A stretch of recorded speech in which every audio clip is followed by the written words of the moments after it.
Surprise আছে তুমি দেখো নি তো কি আমরা কি দুপুরে নিয়ে এসেছি তো এটা কখন এলি? ভোরবেলা ফ্যাক্টরি থেকে আসছে আমি তো তারপরে ফ্রিজ খুলিও নি, তো দেখবো কি ডিপ ফ্রিজে তো সকালবেলা চিকেন বার করেছি।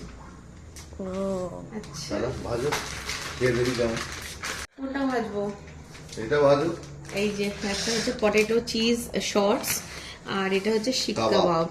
এইটা ভাজো। এটা ভাজবো চিকেন শিক কাবাব। আগের দিন এই নিয়ে কি ঝামেলা কি বলবো বাড়িতে কি অশান্তি আমার সসেজ খেতে ইচ্ছা করছিল। ঠিক আছে সসেজ না হোক শিক কাবাব একই ব্যাপার। আরে এটা তো খাওয়া হয়েছে এটা খাওয়া হয়নি আচ্ছা তাহলে দুটোই ভাজবো? দুটোই খাবে? তা আচ্ছা একটা কথা বলো, খাবারটা কি এখন আমি একা খাবো? আরে সবাই খাবে সবাই খাবে। ওই যে কথাতেই আছে না, বাঙালি কি জামাইয়ের নামে রন্ধন বাড়ি শুদ্ধ ভোজন, সেই অবস্থা।